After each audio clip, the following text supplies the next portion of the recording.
Pour entrer dans le vif du sujet et pour commencer la matinée, nous avons donc le plaisir d'accueillir Amaline Simon. Vous êtes docteur en psychologie. Alors, Amélie, voilà. Amélie Simon, vous êtes docteur en psychologie et directrice du Centre Babel. Vous êtes spécialiste des questions de santé mentale des personnes exilées et de l'approche transculturelle dans le soin thérapeutique, notamment dans les relations entre les parents et les enfants exilés. Alors, vous nous l'expliquerez en détail dans votre intervention, mais rapidement pour l'introduire, le Centre Babel, il est situé à l'hôpital Cochin à Paris et il a pour mission d'optimiser la prise en charge des usagers des services publics en introduisant les concepts de la clinique transculturelle dans la pratique des professionnels. Donc, l'équipe du centre, elle intervient auprès des soignants hospitaliers et des professionnels accompagnant les familles dans les domaines à la fois socio-éducatifs et médico-psychologiques. Donc, Amaline Simon, je vous laisse donc la parole pour 40 minutes d'intervention, pour nous présenter en détail les actions du Centre Babel, venir définir, nous expliquer ce qu'est la clinique transculturelle en théorie et en pratique. Quelles sont les réflexions, les pratiques qui l'entourent et quels sont les besoins des patients allophones et des soignants qui les accompagnent. Et enfin, quelles sont les modalités de collaboration avec des interprètes professionnels dans ce cadre. Merci beaucoup Amaline Simon, je vous laisse donc la parole. Merci pour cette présentation, Aude. Bonjour à tous et bonne année pour ceux que je n'ai pas vus. Je connais très bien ISM et pour la petite histoire, euh, vous devez le voir à mon physique, ma sœur travaille à ISM et c'est grâce à elle que j'ai pu, quand j'étais en licence 3, rencontrer Marie-Rose Moreau. Et à l'époque, en fait, il y avait très peu d'interprètes tamouls, encore moins de psychologues tamouls. Et en fait, c'est comme ça que je suis rentrée grâce à ma langue maternelle, qui était reconnue, valorisée dans cette clinique. Et ensuite, j'ai eu la chance aussi de travailler en tant qu'interprète à ISM.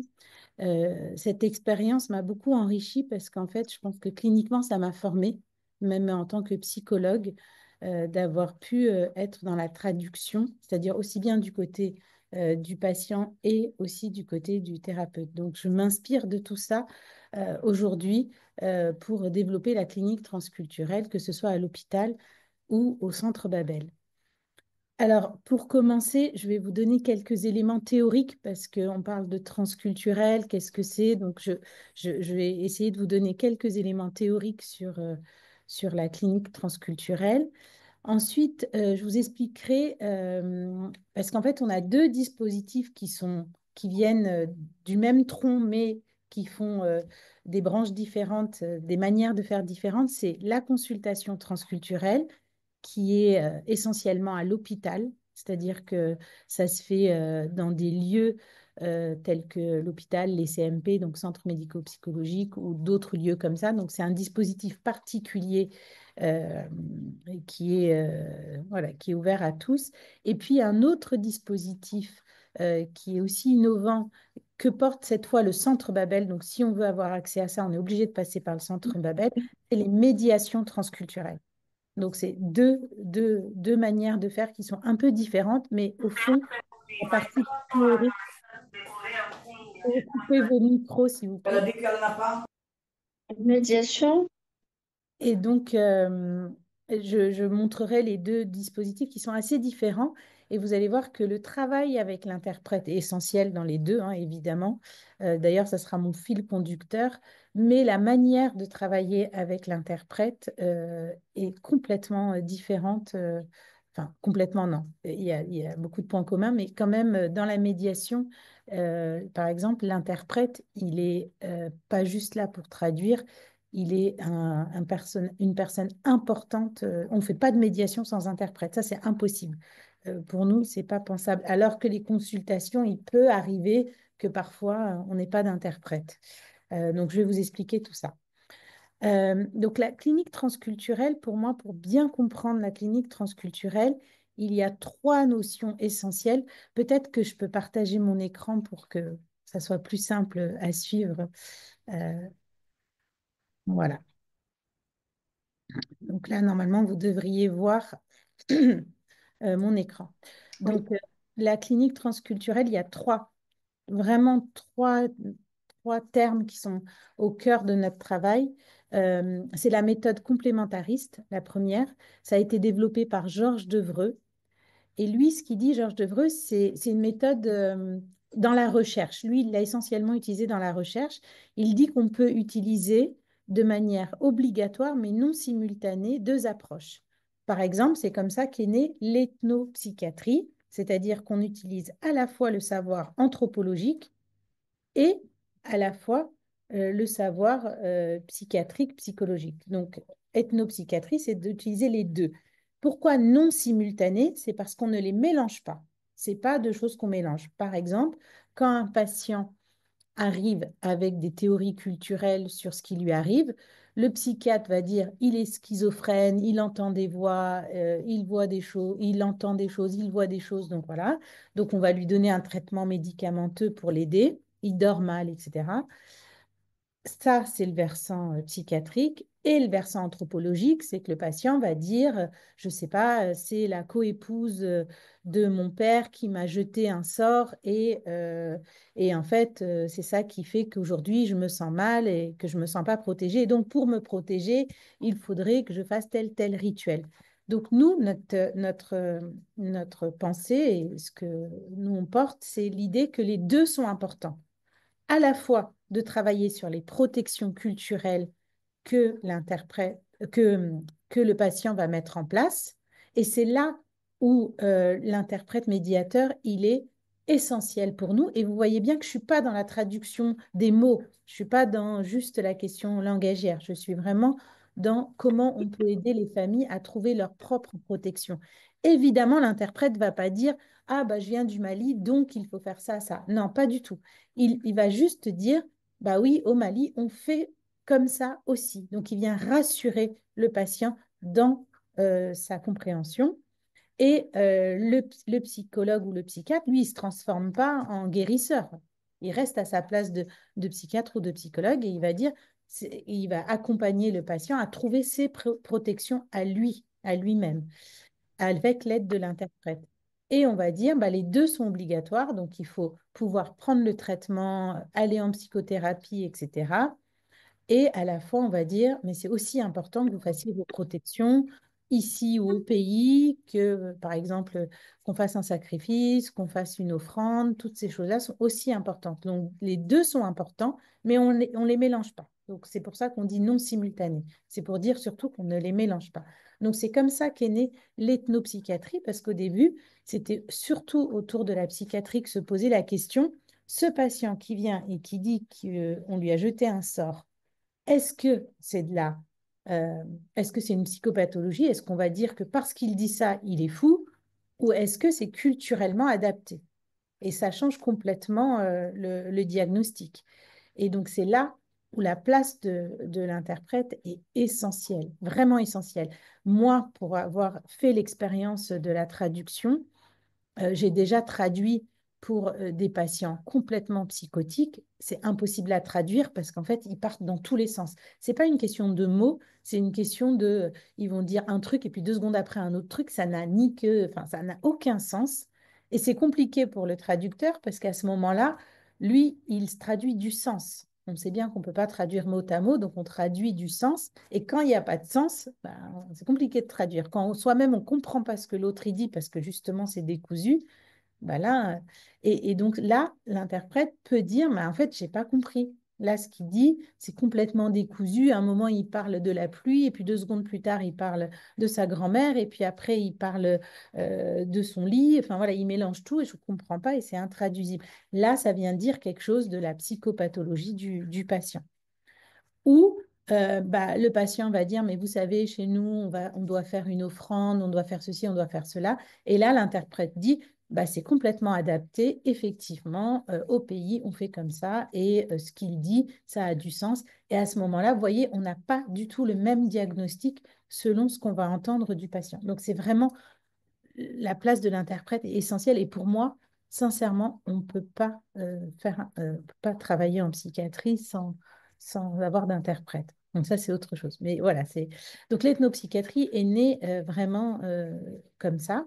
Et puis, ça a été développé donc, notamment par Toby Nathan. Et puis, Marie-Rose Moreau, elle a pris une autre direction en s'appuyant sur tout ça, qui est celle de s'intéresser aux enfants de migrants, c'est-à-dire aux enfants, ce qu'on dit de seconde génération. Alors, en recherche, on parle de première génération pour ceux qui ont fait la migration. Donc, la première génération, c'est ceux qui ont migré.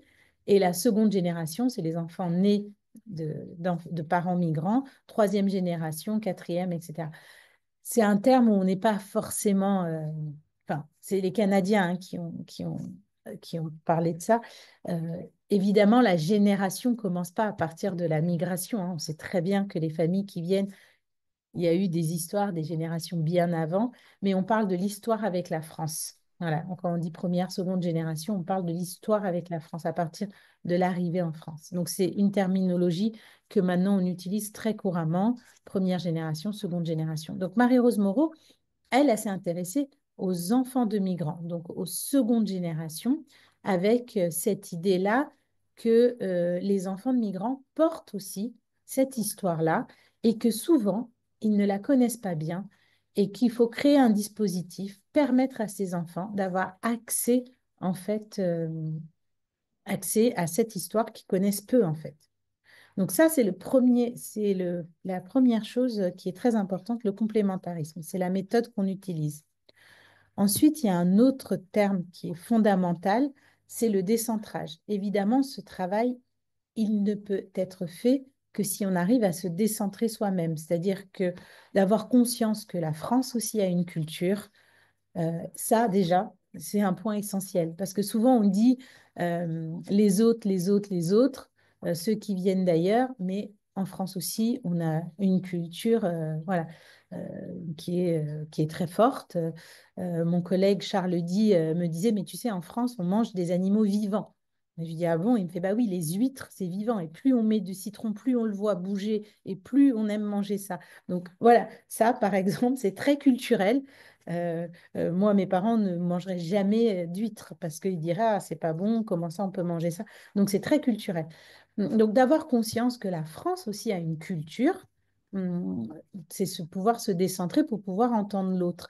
Mais après, au niveau professionnel aussi, de se dire que moi, j'ai une théorie, moi, je suis psychologue, donc je pense que les traumas que le patient a vécus vont expliquer ces difficultés de langage, par exemple, les enfants qui n'arrivent pas à rentrer dans la langue française. Moi, je vais penser que c'est le trauma, c'est l'histoire familiale, la complexité, etc. Et ben moi, j'ai des patients qui m'ont dit pas du tout. Les troubles du langage, c'est pas lié à ça, c'est peut-être autre chose. Et ben en fait, c'est de pouvoir se décentrer et de dire oui, il peut y avoir du trauma, mais il peut aussi y avoir des théories culturelles qui peuvent aussi influencer et que c'est pas l'un sans l'autre, mais c'est l'un et l'autre et comment on peut se construire. Donc le décentrage, c'est vraiment cette idée de comment je me décentre à la fois de ma culture, mais aussi de ma profession. Si je suis psychologue, psychiatre, éducateur, par exemple, peut dire, mais comment on s'occupe des enfants ici et ailleurs, c'est pas du tout de la même manière. Donc voilà, c'est ça le décentrage. Et au mot décentrage, il y a un concept essentiel qui est allié à ce terme-là, c'est le contre-transfert. Alors ça, c'est très psychanalytique même. Le contre-transfert. Alors si je vous l'explique rapidement, c'est que Freud, quand il a créé la psychanalyse, il disait que le transfert est important. Et je pense que c'est quand même un terme important pour les interprètes, hein. Et c'est essentiel. Le transfert est important, c'est-à-dire que si mon patient, moi je suis en analyse, en travail en tant que psychologue avec mon patient, quelle que soit sa culture, si il me reconnaît comme une mère, comme une sœur, comme quelqu'un d'un lien, c'est-à-dire qu'il y a un transfert, lui, il se dit, cette psychologue, enfin, pas de manière consciente, mais inconsciente, il peut avoir un lien avec moi. À ce moment-là, lui dit, la thérapie, elle fonctionne. Ça veut dire que ça marche. Si le patient, il peut voir en moi sa sœur, sa mère, sa grand-mère, ou sa femme même parfois, et ben à ce moment-là, le transfert fonctionne. Et donc, moi, en tant que thérapeute, je peux travailler sur ça. Donc voilà, ça c'est ce que Freud nous apprend. Le contre-transfert, c'est ce que le patient va me faire. C'est-à-dire qu'il y a des patients, et vous en avez tous fait l'expérience, il y en a certains qu'on a envie d'aider, qu'on a envie de faire plein de choses parce qu'on est très touché, très sensible. Puis d'autres, ils nous agacent et puis ça marche pas, je ne suis pas d'accord avec ses idées, etc. Donc ça, c'est mon contre-transfert. Voilà ce que je ressens par rapport à lui, c'est mon contre-transfert en tant que professionnel. Je dis que c'est central parce qu'en fait, en médiation et en consultation transculturelle, ce qui se passe entre l'interprète et le patient, c'est on traduit, donc on parle dans la langue maternelle. Donc, quand on parle dans la langue maternelle, on est déjà dans le transfert, qu'on le veuille ou non, si je parle avec quelqu'un, moi, en tamoul, je suis dans le transfert. Parce qu'en fait, rien que dans ça, on parle une langue intime, parce que c'est la langue que je parle avec mes parents, c'est pas la langue que je parle dans la rue avec mes amis ou avec mes collègues habituellement. Donc, quand on parle en tamoul, c'est ma langue de mes parents. Donc, quand je viens parler cette langue quelque part à l'extérieur, je suis déjà dans une relation entre guillemets intime, c'est-à-dire je viens partager. C'est ça qui fait parfois que moi, j'ai déjà eu des soignants qui parlent d'autres langues et qui me disent, ah non, non, moi, je ne veux pas parler cette langue-là parce qu'en fait, c'est trop intime. Et quand on n'est pas prêt, il ne faut pas le faire parce qu'en fait, quand on n'est pas prêt à traduire, c'est pas donné à tout le monde de traduire, hein. Enfin, c'est vraiment important parce que parfois, on peut se dire, il suffit de maîtriser deux langues et puis hop, je traduis. C'est pas que ça. Il y a vraiment quelque chose d'une compétence qu'on développe au fur et à mesure. Par exemple, Kadi, qui va parler tout à l'heure, c'est son expérience. Elle disait, j'apprends à chaque fois. Bah oui, en fait, c'est une expérience qui se développe et que, voilà, on découvre, on se redécouvre. À la base, il faut quand même être tranquille pour pouvoir le faire. Sinon, on s'expose, en fait. Puis les patients, ils viennent chercher ça aussi. Ils vont dire, mais toi, euh, tiens, ton accent, tu viens d'où, qui tu es? Et forcément, ça les intéresse parce qu'on est... Donc, en fait, le transfert, il est déjà, en fait. Et l'idée des consultations transculturelles et des médiations, c'est d'en faire un atout, c'est-à-dire d'en faire quelque chose qui peut nous aider à mieux comprendre le patient. Alors, ça ne veut pas dire exposer. Moi, je dis souvent à mes interprètes, si vous n'avez pas envie d'aller de ce côté-là, il ne faut pas y aller. Si je n'ai pas envie de parler, par exemple, chez moi, il y a les castes. Et souvent, la première question, c'est d'où tu viens? Quel est ton village? Alors, en Afrique, c'est très facile. Enfin, moi, j'ai vu mes collègues d'origine africaine qui vont dire oui, moi, je suis tel village. Pour moi, c'est très compliqué de le dire parce que je sais que si on situe le village dans lequel j'ai grandi, etc., on situe ma caste. Et si on situe ma caste, ça vient jouer dans ma relation avec lui ou elle parce qu'en fait, il va savoir de quelle caste. Et donc, donc, le transfert, le contre-transfert, il est forcément dans la relation et il faut pouvoir l'utiliser. C'est-à-dire, c'est pas de dire ah non, il n'existe pas, on est neutre et je fais comme si ça me faisait rien, ça marche pas parce que voilà. Mais de pouvoir dire bah oui, ça me fait quelque chose et qu'est-ce que ça me fait et de pouvoir travailler, de dire attention, là, je suis là en tant que professionnel, donc j'arrive à pouvoir identifier que ça me fait quelque chose, mais je veux y aller ou je veux pas y aller et voilà, cette sensibilité-là, c'est quelque chose d'important. Donc, vous voyez, c'est ces trois termes pour moi qui sont le cœur de la clinique transculturelle. Je vais passer un peu vite, mais le transculturel, c'est ça la définition, c'est ce qui traverse les cultures. C'est pas juste l'idée de dire, comme on pourrait le faire dans l'interculturel, qui est dire, bah, là, il y a une culture, au Mali, on fait comme ça, etc. En France, on fait comme ça, au Sri Lanka, on fait comme ça. C'est pas juste de dire ça, mais c'est de dire aussi qu'il y a des choses qui sont universelles, qu'on peut retrouver. Par exemple, chez moi, on fait aussi des protections. Au Mali, on fait aussi des protections. En France, on fait aussi des protections. D'ailleurs, il y a un très beau colloque auquel je vous invite. C'est à Caen au mois de juin, je crois, non, au mois de mai, qui est sur la représentation des maladies ici et ailleurs. C'est sur donner du sens aux maladies au niveau culturel. Et pourquoi je dis ça? Parce qu'en Normandie, par exemple, il y a beaucoup d'histoires de sorcellerie. Hein. C'est pas qu'en Afrique ou ailleurs, c'est aussi en France. Donc, c'est de dire, voilà, il y a des choses qui sont transculturelles, qui traversent les cultures et qu'on peut travailler avec ces choses-là. Donc, ça, c'est quelque chose d'essentiel. Marie-Rose Moreau, je passe vite aussi, a identifié trois périodes de vulnérabilité. Elle dit qu'à ce moment-là, pour les enfants de migrants, il y a un moment particulier. Et donc, c'est souvent dans ces trois moments-là qu'il y a des demandes de consultation transculturelle. C'est au moment de l'arrivée d'un bébé parce que ça bouscule la vie de la maman et du papa, parce qu'en fait, on accueille un bébé qui naît en France. Donc, comment je vais élever cet enfant alors que moi, j'ai grandi ailleurs? Comment cet enfant français, je vais l'élever? Est-ce que je vais l'éduquer, prendre soin de lui à la française ou à la tamoule ou à l'africaine ou dans la culture chinoise? Enfin voilà, c'est comment je vais pouvoir. Et donc, ça vient bouleverser à ce moment-là. Deuxième, c'est les grands apprentissages, c'est souvent autour de CP, c'est-à-dire quand l'enfant maîtrise le français, ben, quelque part, il y a un enjeu de loyauté en apprenant le français. Est-ce que je délaisse pas l'arabe alors que c'est important et qu'est-ce que voilà, comment je peux manier les deux? Et évidemment, l'adolescence. Période de vulnérabilité, on ne dit pas période où ça décompense, hein. Période de vulnérabilité, vulnérabilité, c'est juste un moment j'aime pas le mot fragilité, mais c'est un moment, oui, où on est sensible, mais aujourd'hui, on va parler des patients, donc des gens qui vont pas bien, mais il faut savoir que dans le monde, on a tous traversé. Moi, j'ai traversé ces périodes-là et je m'en sors très bien. Donc, c'est pas. Et dans le monde, il y a beaucoup d'enfants plurilingues, pluriculturels, métissés, qui font des choses incroyables. Donc, c'est pas du tout représentatif. Nos patients ne sont pas représentatifs des enfants plurilingues, pas du tout.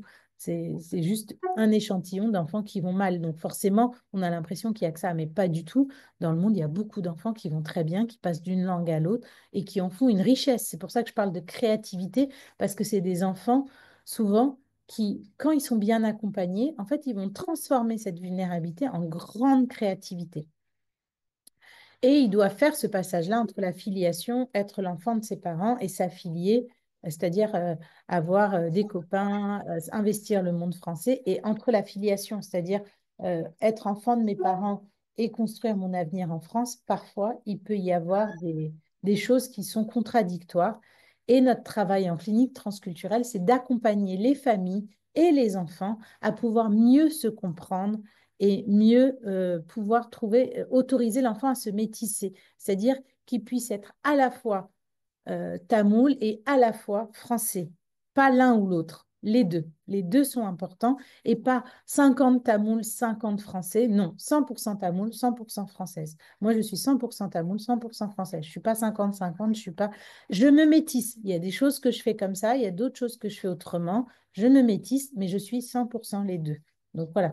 Et les deux sont importants pour moi. Il n'y en a pas un sans l'autre. Donc c'est ça un peu qu'il faut accompagner les enfants à faire ce travail-là. Passer d'un monde à l'autre, celui de la maison, de l'école, et pouvoir se construire avec ces deux mondes-là. En clinique, alors ça c'est important, comment on fait concrètement?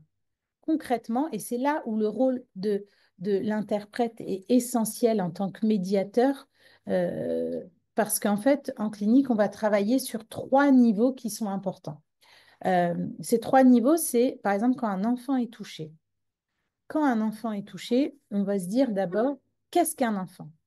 Alors, ça peut être une question simple, qu'est-ce qu'un enfant? Mais on va voir qu'il y a plein de réponses possibles, hein. Si vous me demandez à moi à ça, qu'est-ce qu'un enfant, je vous dirais, ben, un enfant, euh, c'est, chez moi, on croit en la réincarnation. Donc, quand un enfant vient au monde, il a eu plusieurs vies avant, plusieurs vies, s'est réincarné plusieurs fois, et il arrive aujourd'hui, il n'a pas, bien sûr, dans des vies antérieures, et donc il faut faire des rituels, le purifier. Donc, en fait, dans la pensée hindoue, par exemple, on pense qu'il y a eu plusieurs vies avant d'arriver dans celle-là, et que la vie qu'il a aujourd'hui est en lien avec ses vies passées, en fait. Qu'est-ce qu'un enfant? C'est un enfant, il y a eu plusieurs vies. Qu'est-ce qu'un enfant en France? Alors en France, on va dire c'est la cigogne, il est né dans un chou, dans les roses, je sais pas quoi, donc chacun a sa théorie. Et il y a cette idée qu'il est tout neuf. L'enfant, il vient, il est tout neuf, papa, maman, et il est tout neuf. En Afrique, alors pas partout, mais dans certaines régions d'Afrique, on va dire que c'est un enfant ancêtre, par exemple. Dans d'autres, on va dire que, il est relié à une tante, qu'elle soit morte ou vivante, c'est pas du tout la question.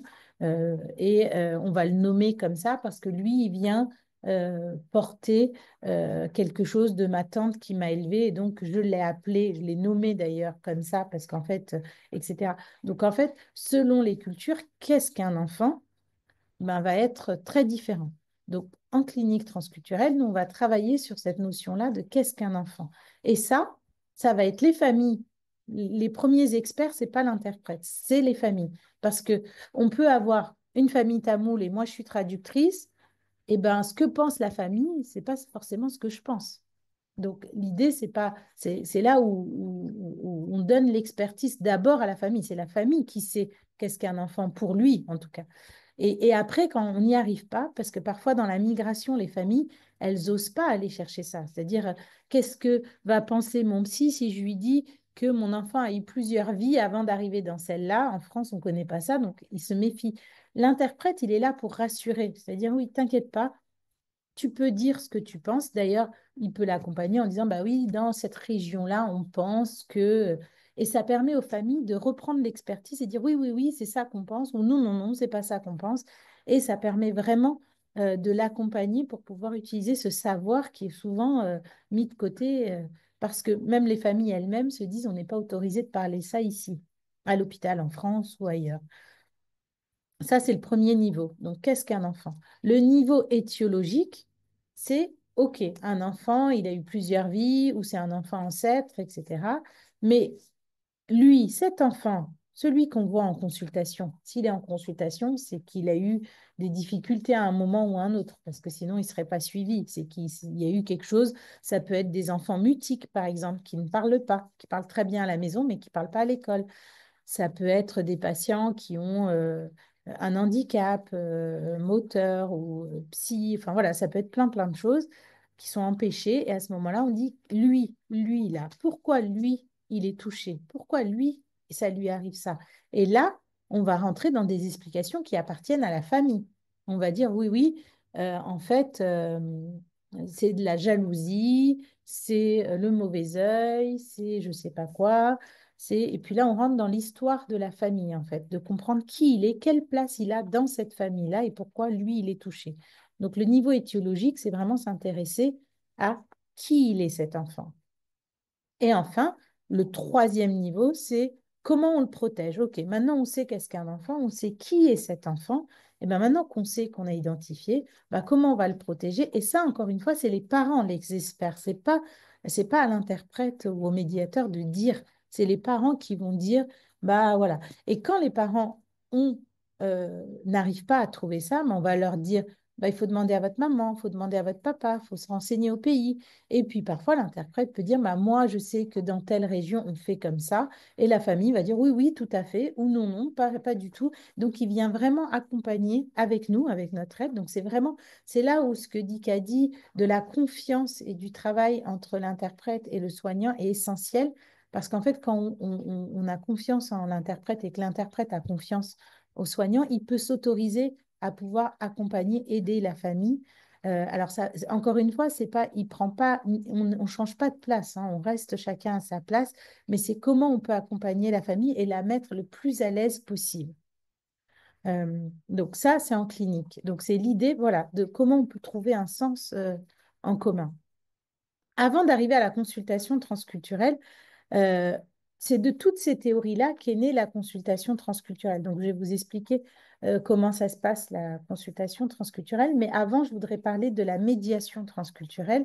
La médiation transculturelle a été développée par Serge Bouzna, euh, d'abord en PMI, et puis après, ça s'est développé surtout à l'hôpital, hôpital somatique, pas forcément psy, pas forcément en santé mentale au début, mais surtout dans le côté somatique, c'est-à-dire qu'il y avait des patients qui ont des maladies, drépanocytose, diabète, handicap moteur, etc. Donc, il y a et des refus de traitement, VIH aussi ou d'autres choses.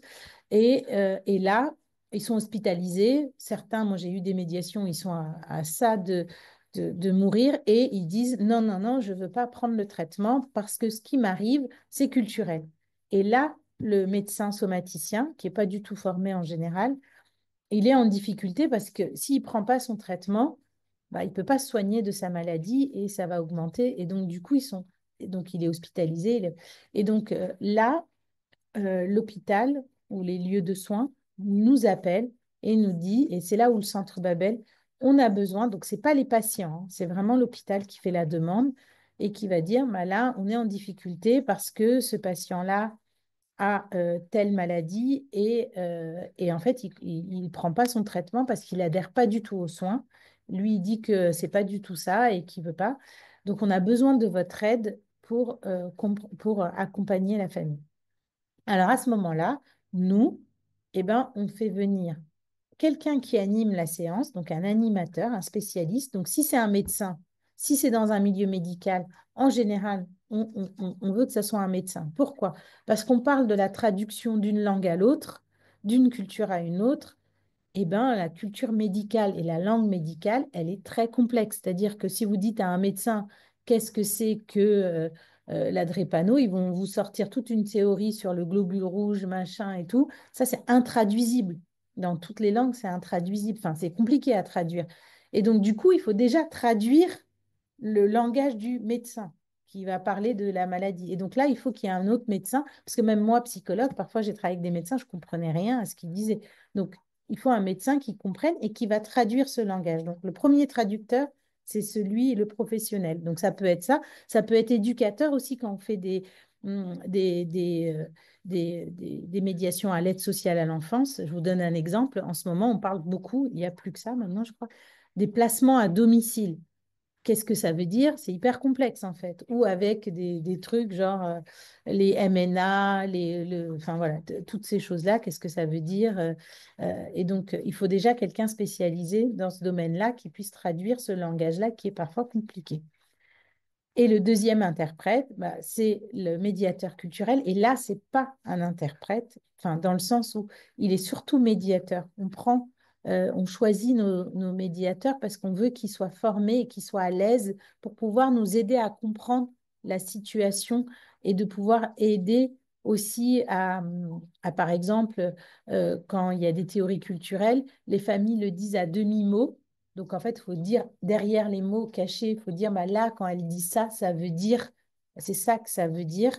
Et donc, c'est quelqu'un qui soit formé et qui soit à l'aise pour faire ça, parce que c'est pas évident de faire ce travail-là.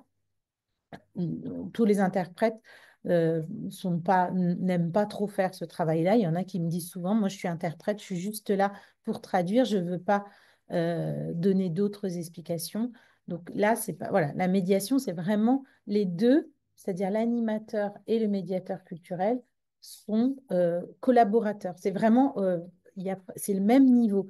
Et ils ont le temps de parole presque équivalent. C'est-à-dire, et on peut discuter entre nous. C'est-à-dire que moi, je pourrais dire, ah, Mamadou, mais Mamadou, attends, je ne comprends pas. Quand elle dit ça, qu'est-ce que ça veut dire? Parce que moi, ça me renvoie à ça. Mais est-ce que toi, tu penses ça? Et puis, on peut discuter pour bien comprendre la situation et redire à la famille, bah voilà, d'après notre discussion, voilà ce qu'on a compris, etc. Donc, ça va bien au-delà de la langue. Et en fait, l'idée, les médiations, ce n'est pas des suivis. Donc, on voit une médiation, c'est une ou deux fois grand maximum. Et on essaie d'ouvrir le maximum de portes et de faire en sorte que il y a une adhésion aux soins ici et qu'il y a une adhésion et que, par exemple, le somaticien, le médecin comprenne aussi pourquoi ce patient pense que c'est de la jalousie et qu'il a absolument besoin d'avoir, je sais pas, une Bible à côté ou de faire ses prières très régulièrement ou de se laver avec telle plante, bah, c'est important parce que ça vient. Et souvent, il n'y a pas de contre-indication. Les deux sont possibles. Puis en fait, on arrive à négocier. Donc la médiation, c'est vraiment négocier. C'est pour ça qu'on parle d'un médiateur parce qu'il va nous aider. Tous les deux, on va vraiment essayer de négocier aussi bien avec le médecin. Bah là, il a vraiment besoin de ça, donc c'est important.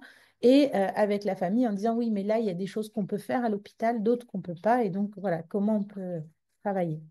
Donc ça, c'est la médiation. Et ça passe par le centre Babel. Et donc, c'est financé aussi parce que les hôpitaux payent pour avoir une médiation. Donc voilà, ça, c'est un dispositif très particulier. Et puis, il y a le dispositif de la consultation transculturelle. Ça, c'est un dispositif qui est pas payant, c'est gratuit. Gratuit, c'est-à-dire c'est pris en charge par la sécurité sociale, etc. Et par contre, c'est pareil, c'est des professionnels qui demandent la consultation transculturelle. Donc, l'indication et la chose la plus importante, c'est que c'est en seconde intention. Un patient qui vient du Maghreb et qui souffre et qui ne parle pas français, eh ben, c'est pas, on va pas automatiquement l'adresser à la consultation transculturelle. Ça m'arrive très souvent des mails. Monsieur parle pas français, est-ce que vous pouvez le prendre en consultation transculturelle? Non, s'il parle pas français, il faut prendre un interprète, travailler avec lui. C'est obligatoire quand on est avec nos patients. On doit se faire comprendre de ce qu'on dit à notre patient. Je vous donne les coordonnées d'ISM. Vous pouvez les contacter, vous prenez un interprète. Donc, l'indication, elle n'est pas sur ça. C'est, il y a un travail qui a commencé, par exemple avec un centre médico-psychologique, et puis on a accompagné la famille, et puis en fait, on se sent coincé parce qu'en fait, c'est pas une question de langue, on a déjà pris des interprètes, mais en fait, on ne se comprend pas. Il y a des choses qui nous dépassent. La famille ne veut pas nous parler de ceci et on n'arrive pas. Il y a une impasse thérapeutique, c'est-à-dire qu'on est bloqué en fait et on ne sait plus quoi faire. Et donc, à ce moment-là, la consultation transculturelle, c'est un dispositif très, très particulier. Donc, vous voyez, c'est un groupe. C'est en anglais parce qu'on a fait le dessin pour une conférence en anglais. Donc, je suis désolée, mais je vais pouvoir le détailler. Donc, il y a un thérapeute principal. Le thérapeute principal, c'est celui qui va mener l'entretien. Donc, c'est lui qui va mener l'entretien avec la famille. Il y a l'interprète, qui est essentiel, évidemment. Il y a la famille du patient, le patient et sa famille. Quand il y a des enfants au milieu, vous voyez qu'il y a un espace de jeu, donc de dessin, parce que les petits, souvent, bah voilà, c'est compliqué de... Mais ils sont là et ils sont très actifs. C'est-à-dire, c'est souvent des enfants qui vont dessiner exactement ce que les parents sont en train de raconter, en fait. Pour la petite histoire, la maman dit pendant toute la consultation, mon enfant est né en France, ne connaît pas, c'est une maman du Mali, je crois, ne connaît pas du tout le Mali. Elle est jamais venue, jamais, jamais. Elle connaît rien du Mali, mais vraiment rien, etc. Et la petite, elle a dessiné un village avec un ballet traditionnel, etc. Et à la fin de la consultation, on a montré le dessin et la maman dit, mais comment elle sait ça? Comment elle sait que les ballets au pays, c'est pas comme les ballets en France, c'est tissé, enfin c'est fait avec de la paille, etc. Comment elle sait ça?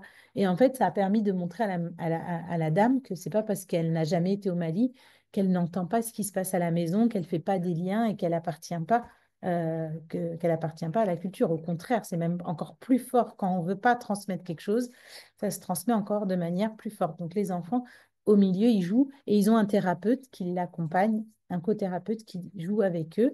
Donc on a l'interprète, la famille, puis on a les professionnels qui accompagnent. Donc je vous ai dit, c'est toujours seconde intention, soit le CMP, soit l'aide sociale à l'enfance, soit... Voilà. Et puis après, on a des cothérapeutes et parfois des stagiaires, des gens qui prennent des notes de la consultation. Donc, les cothérapeutes, c'est, par exemple, moi, je suis cothérapeute dans deux consultations transculturelles, une à Avicenne et une à Cochin. En fait, on accompagne, c'est un dispositif, ça bouge pas. Tous les mardis, tous les mercredis, on a un groupe comme ça et on reçoit des familles différentes à chaque fois. Donc, c'est que des professionnels. L'écothérapeute peuvent être psychologues, psychiatres, infirmiers, éducateurs. Voilà, c'est des cothérapeutes qui sont à la fois pluriprofessionnels, pluriculturels. Et l'idée, c'est que quand on parle avec le patient qui va nous dire, moi je viens du Mali, je parle le Bambara, voilà mon histoire, voilà ce qui arrive à mon enfant, etc. Eh ben, quand moi je suis cothérapeute, je vous donne un exemple très concret. On avait une famille du Maghreb, une maman, je crois, du Maroc, qui avait perdu beaucoup d'enfants. Et puis, elle avait réussi à avoir un enfant. Et elle fait un rêve le soir, enfin la nuit, elle rêve, elle voit sa fille près d'un puits. Donc, elle dit, au Maroc, les puits, c'est là où il y a les esprits, les djinns. Donc, moi, ce rêve, il me fait très, très peur. J'ai trop peur qu'on me prenne encore mon enfant, que les invisibles me prennent encore mes enfants. Donc, quand on donne le thérapeute principal, c'est lui qui dirige la consultation, va dire, tiens, Amalini, qu'est-ce que tu penses de ce rêve? Donc, à moi, co-thérapeute. Et moi, je vais dire, bah, chez moi, au Sri Lanka, il y a des puits aussi, mais c'est un lieu de purification. C'est-à-dire qu'avant de rentrer dans une maison, on se lave, on lave les pieds, on lave les mains, et c'est qu'après on rentre dans la maison. Donc c'est un lieu important. C'est celui qui nous permet d'enlever toutes les mauvaises choses de la journée, nos colères, mais aussi toutes les impuretés de la journée. Et puis après, on rentre dans la maison. Donc c'est un lieu de purification. Donc moi, je vois ce rêve comme un rêve de purification.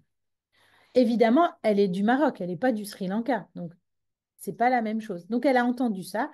Et la fois d'après, quand elle est revenue, elle a pu dire, bah, en fait, j'avais tellement peur que j'ai fait un rituel qui m'a été inspiré par moi. Du coup, ce qu'elle avait fait, c'est qu'elle avait baigné sa fille. Donc, elle l'avait lavée et elle avait lu le Coran en même temps. Donc, elle l'avait purifié avec de l'eau et elle avait lu le Coran pour, voilà. Et elle dit, mais ça m'a fait du bien. Et depuis, je fais plus ce cauchemar-là. Donc, vous voyez, elle a pris quelque chose qui lui appartient, mais elle s'est appuyée sur une autre culture, une autre façon de faire pour pouvoir le transformer. Donc, les co-thérapeutes, ils sont là pour ça, pour vraiment permettre aux familles de dire qu'on a plusieurs cultures. En plus, c'est des familles qui doivent obligatoirement se métisser, c'est-à-dire qu'en France, ils ne peuvent pas faire exactement la même chose qu'au pays. Donc, il y a des choses qui devront modifier et donc le groupe va aider en fait les familles à se métisser, en fait, à trouver leur manière de faire, leur protection ici, sans être au pays. Donc, le groupe, en fait, c'est ça. Donc, c'est une consultation. Alors, la grande différence avec la médiation, c'est la temporalité. Les consultations transculturelles, c'est une psychothérapie. Donc, ça veut dire que cette famille-là que je vois, je peux la suivre 6 mois comme je peux la suivre 1 an, 2 ans. C'est une psychothérapie. Donc, on prend le temps de rencontrer la famille. On ne va pas parler de tout dans une consultation. On va vraiment le temps de prendre tout ça. Alors que la médiation, c'est 1 ou 2 médiations. Et donc, pendant la médiation, on essaie d'ouvrir le maximum de portes pour essayer de trouver le maximum de solutions.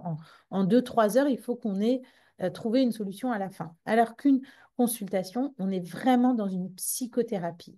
Donc, voilà, ça, c'est la temporalité, le contexte. Là, c'est un groupe euh, assez grand, hein. Il y a des fois, on est 10, 15. Et, euh, et ça ne fait pas peur aux familles, hein. Souvent, on me dit, ah, ça fait peur aux familles. Hier, on a eu une patiente, une ado, qui est venue toute seule à la consultation et qui est arrivée. On était 10, hein. D'habitude, on est plus nombreux. Il manquait les stagiaires qui étaient en examen. Elle est arrivée. La première réaction qu'elle a eue, c'est, ah, mais vous êtes moins nombreux que d'habitude. C'est dommage. Donc voilà, elle a été habituée au grand groupe et il en manquait 2 ou 3, hein, pas plus, mais ça l'avait déjà perturbée. Donc voilà, chacun est important. Euh, Oui, et voilà. excusez-moi, Maline Simon, juste pourriez-vous vous rapprocher de la conclusion? Excusez-moi, Oui, oui, merci. bien sûr. Bah, de toute façon, j'ai fini. C'était Ok, ça. merci. Voilà, la différence entre les deux dispositifs, c'est le dispositif en soi, c'est-à-dire que la médiation, c'est 2 personnes, c'est un animateur et un médiateur culturel. La consultation transculturelle, c'est un grand groupe. On essaye toujours d'avoir des interprètes, mais parfois on a aussi des familles qui parlent très bien la langue. Alors, par exemple, on a eu une famille qui parle baoulé et dioula, mais la maman voulait pas du tout parler, et donc elle a parlé qu'en français, et l'interprète était là. Et ben, elle n'a pas traduit, mais elle était présente pendant la consultation. Bon, on l'a pas trop utilisé parce que c'était pas du tout les mêmes cultures, c'était pas du tout. Mais voilà, il y a des fois on les utilise et donc voilà. Et puis il y a des fois ça peut arriver qu'on n'ait pas besoin d'interprète parce que la famille parle bien français, etc. Ce qu'on n'aime pas trop, hein. Nous on aime bien la présence de l'interprète parce qu'il vient incarner quelque chose. Mais dans la médiation, par contre, c'est impossible de faire une médiation sans interprète. Ça, vraiment, c'est impossible. Donc voilà les deux dispositifs. Voilà pour conclure, moi je dirais, j'aime bien cette expression qu'on dit en Afrique, c'est il faut tout un village pour s'occuper d'un enfant. C'est cette idée en fait du groupe. C'est vraiment cette idée qu'on est plusieurs. C'est mieux que quand on est tout seul en fait. Et donc on vient accompagner, on vient faire groupe et reconstituer un peu cette famille, ce village pour ces familles qui sont très isolées dans la migration et que l'interprète est vraiment quelqu'un d'important qui fait le pont en fait entre les deux univers. Voilà pour ma présentation.